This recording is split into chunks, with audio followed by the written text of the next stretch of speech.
여러분은 리마연에 와서 이렇게 방송을 들으면서 리마연의 속도가 좀 느리다, 아니 많이 느리다, 이런 생각을 해 보았습니까?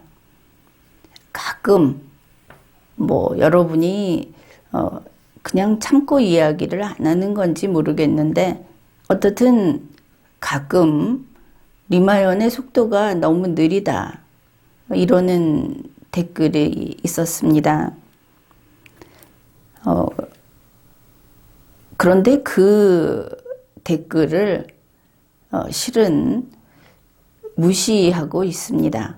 왜냐하면 리마연의 이 말의 속도라고 하는 것은 이렇게 하는 까닭이 있다 하고 여러 번 이야기를 했죠.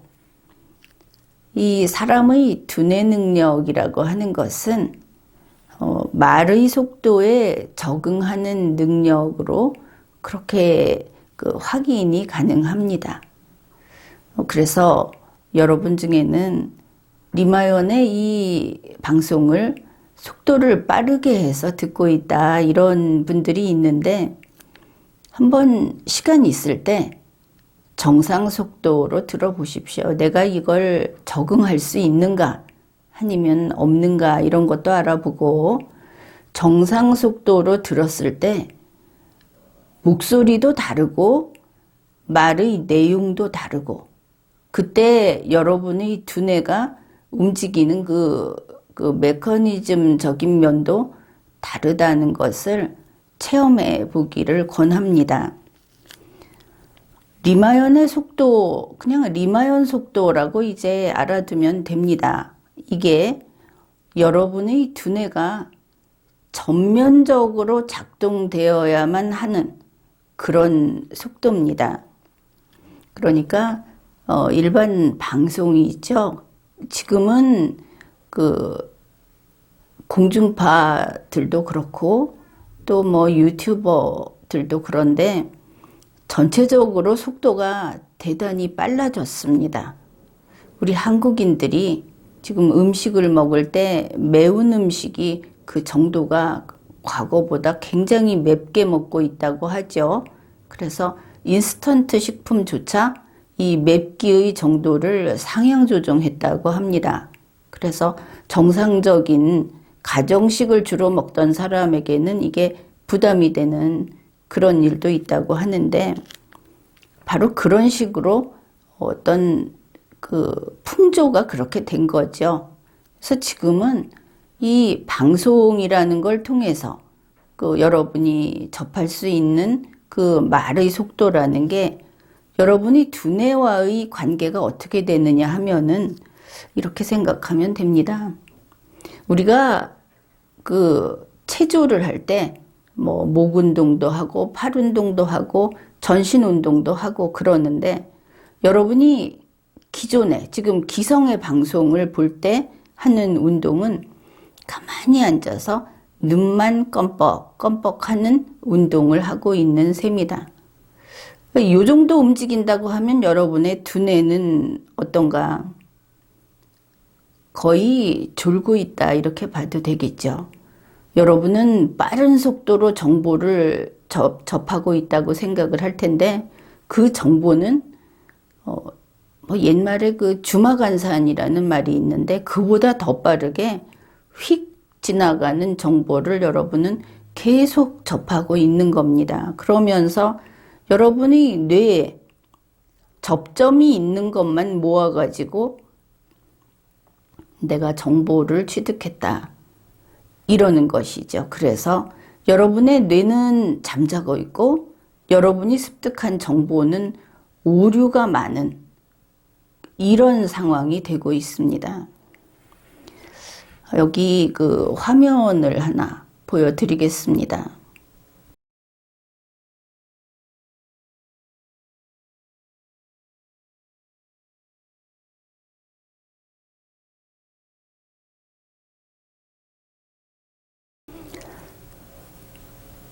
이 화면을 보면은 록펠러 센터 앞에 있는 크리스마스 트리가 있는 그 화면입니다. 보기에 굉장히 아름답죠. 지금 거의 아마도 한 60대까지도 지금 이런 것 같은데, 이걸 보고 바로 나오는 반응이 이겁니다. 와, 미쳤다. 이게 이제 젊은 채 하는 것이죠. 아니면 어머, 미쳐 미쳐, 이렇게 이야기합니다. 이거로 끝입니다. 그냥 보고. 이 현장에 갔다고 하면 거기 돌아서서 자기 셀카 찍고 그냥 끝이죠. 우리 한국인이 지금 다수가 어떤 의사표시를 할 때 이런 식으로 하고 있다. 결국 두뇌가 졸고 있다. 그런 뜻이 됩니다. 그러면 우리 국민 전체가 지금 두뇌를 어떻게 개발하고 있고, 사람은 사실 두뇌로 살아가는데 어떻게 살고 있는가? 아주 피상적으로 이야기를 해봅시다. 현재 청년이라고 이야기를 하면서 청년은 도와줘야 된다. 청년에게 기회를 줘야 한다. 이 청년이 지금 몇 살입니까? 39가지로 돼 있습니다. 그래서 우리 한국의 청년은, 이 시대의 청년은 39가지는 누군가는 도와주고 정책적으로 도움을 받아도 되는, 그래서 밖에서 볼 때 자립하지 못한 사람들이 됩니다. 그러니까 40살 잡읍시다. 40살 이하는 자립하지 못한 국민이 된다는 것이죠. 과거에 경제활동 인구 이렇게 나누듯이 이제 새로운 기준을 세워야 하니까. 그런데 지금 아주 말과 글을 가지고 자기의 의사표시를 잘하고 있는 소위 100살 이렇게 이야기를 하는 김영석 교수가 있습니다. 김영석 교수 이야기가 어떤 때가 이 두뇌 작업을 할 때 좋았느냐 이러니까 60대 동안에는 정말 펄펄 날아다녔고 너무 달리는 시대였고 70대가 되니까 좀 안정감을 가지면서 일을 할 수 있었다. 이 지적인 작업은 그렇죠. 그래서 지금 100세가 넘은 사람 입장에서는 60에서 70대 그때 지적인 활동을 해서 이 세상에 자신의 창의적인 자신의 결과물을 내놓을 수 있는 겁니다. 그러면 두뇌가 졸고 있는, 그리고 지금 40까지 보호를 받고 있는 이 세대에게 그런 생산적인 60대와 70대가 올 것인가? 그것은 그렇게 보지 않습니다. 지금 우리 인간이 신체적인 것들은 기술이 발달하면서 수명 연장이 되고 있습니다. 그런데 이 두뇌 부분은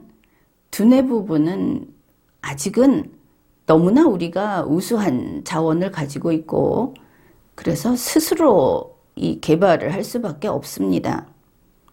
그런데 이제 연구 논문들이 많이 나오고 있죠. 코로나 팬데믹 상황에서 이때 태어나는 아이들부터 시작해서 그 시대에 아직 덜 자란 세대들, 신체적으로 성숙이 덜 된 세대들은 영향을 많이 받는다는 겁니다. 지적인 능력이, 특히 두뇌 기능이 상당히 깨어나지 못한다는 것이죠. 이거는 이제 전문 분야니까 놔두겠지만, 결국 이런 현실적인 장애, 그리고 우리나라 40세 이하를 보호하기로 하는 이런 문화, 그리고 이런 생활, 세상을 겉핥기로 보는 이런 생활, 이걸로 보았을 때 지금의 40세 이하 세대들은 김영석 교수가 이야기하는 그 창의적인 60대와 70대가 안 온다는 것이죠. 그래서 아마도 60대면 그 더 발전하는, 두뇌가 더 발전하는 시기가 멈출 것이다. 그래도 괜찮습니다. 죽는 날까지 충분히 쓸 수 있으니까. 그렇지만 문제는 지금 세대, 기성세대하고는 다른 신세대가 온다는 것이죠. 지금 살아있는 사람들이 불편하지는 않다. 그러나 결국 이렇게 봤을 때 지적인 창작을 하고 창의적인 활동을 할 수 있는 그런 연령이 지금 40대부터, 지금 시대부터는 이제 40세에서 60세까지로 한정이 될 거다. 그래도 풍요롭게 먹고 살고 아무 상관은 없을 거다. 이제 이런 문제가 있습니다.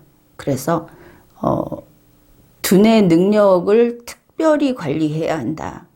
그러기 위해서는 온 세상이, 물론 우리 국내에서 온 세상이 빠르게 이야기를 하면서 내용 전달이 상당히 떨어집니다. 두뇌 능력이 떨어지는 것이죠. 그러면 어떻게 됐느냐? 창의적인 활동을 못한다는 겁니다. 그래서 이 리마연 속도라고 하는 것을 여러분이 빨리 익히고 적응을 함으로써 자신의 두뇌를 풀가동하는 늘 이런 훈련을 해야 한다. 그런 이거는 아주 중요한 이야기입니다. 그러니 생활 혁신을 해야 하겠습니다. 지금까지 리걸마인드 연구소였습니다.